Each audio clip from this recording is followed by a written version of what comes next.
Saludos buscadores del misterio y gracias por asistir a granmisterio.org. La historia humana está repleta de misterios y uno de ellos, y quizás uno de los más grandes, se trata de las civilizaciones ancestrales del pasado, aquellas que solo conocemos su nombre. Pocos datos han trascendido de lo increíble que pudieron lograr a ser.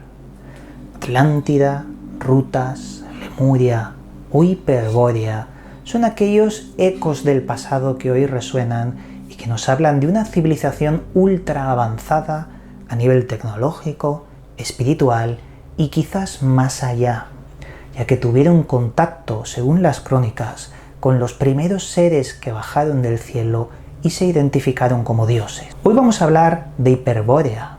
Vamos a poner sobre la mesa todos los datos que existen sobre este concepto y vamos a navegar juntos sobre si podría ser real o no, sobre la realidad de la propia Hiperbórea.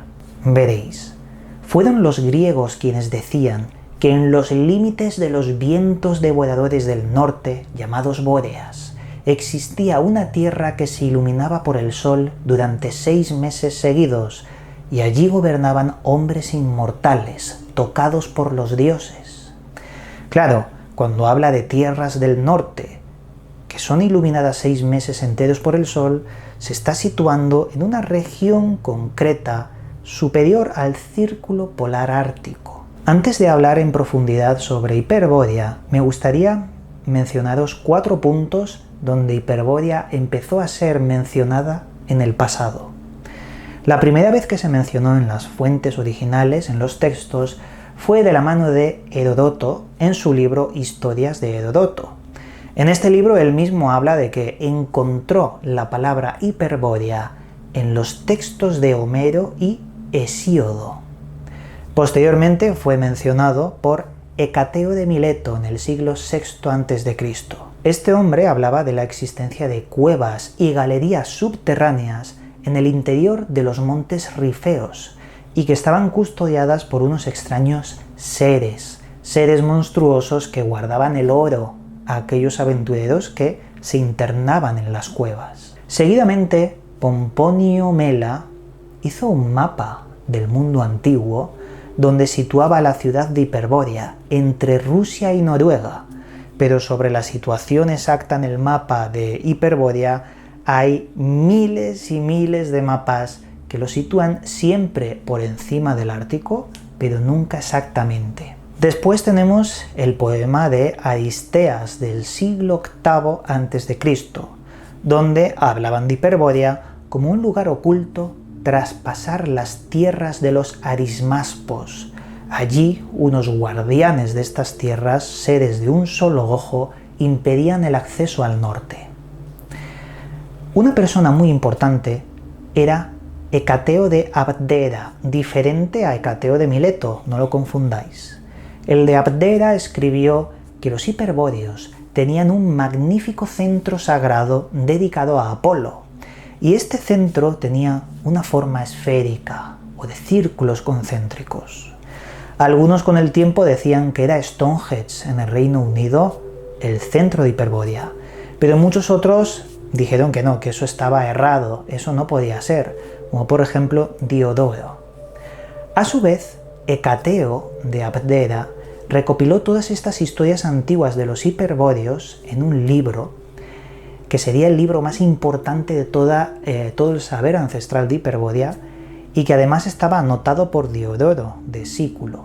Pero el libro se perdió y no ha llegado a nuestra era. Ese libro es todo un misterio, y encontrarlo pues abriría muchas puertas sobre la verdad de Hiperbórea, pero no ha llegado a nuestra era. Hay un dato, y fijaos qué curioso, que fue dado por el historiador John Toland en 1726. Este hombre identificó que ese centro sagrado del que os estaba hablando, que se identificó erróneamente con Stonehenge, realmente eran las Calanis Stones de la isla de Lewis, situado al norte de Escocia. Y esto es curioso porque yo he estado allí. Para poder llegar allí tomé un ferry durante muchas horas, nos internamos en el mar, al norte, más al norte de Escocia, y al llegar allí encontramos una serie de círculos hechos con piedras monolíticas, con curiosas formaciones puntiagudas que formaban un reloj solar y lunar con otros emplazamientos cercanos que también tenían piedras megalíticas. Pues este hombre, este historiador, decía que ese era el centro de Hiperbórea, o al menos la llave para poder acceder a las tierras secretas del norte. Y me parece muy curioso porque yo mismo estuve allí y pude contemplar los ecos del pasado de aquellos constructores que dejaron ese misterio para tiempos modernos. Navegando un poco más por los misterios de Hiperbórea, encontramos a un filólogo llamado Rowan Lang Jones, quien estudió la cultura celta, y la cultura celta tiene muchos enigmas que lo relacionan con la Hiperbórea, ya que según este hombre, la civilización nació en el norte con la cultura celta. De hecho, habla de los celtas como los primeros en crear un lenguaje universal que se extendió y se perdió por Europa. Hay muchos que no apoyaron las ideas de este filólogo, ya que dentro de estas ideas hay un pequeño germen que culminó en el esoterismo alemán, ya que identifica que eran mejores las personas del norte y todo lo demás se empobreció, hablando de unos ideales que hicieron arder el mundo, como ya sabéis. Y estos ideales fueron también camuflados por Madame Blavatsky. Ella tomó todas las historias del mundo antiguo sobre la Hiperbórea y empezó a escribir sobre el gran secreto de Hiperbórea. Ella decía que se situaba sus terrenos o sus regiones desde Groenlandia hasta Kamchatka, Rusia, muy cerca de Japón. Eran seres que vivían más allá de 1000 años y se identificaban como la segunda raza raíz de la Tierra, seres etéreos, no humanos, y eran mucho más antiguos que nosotros.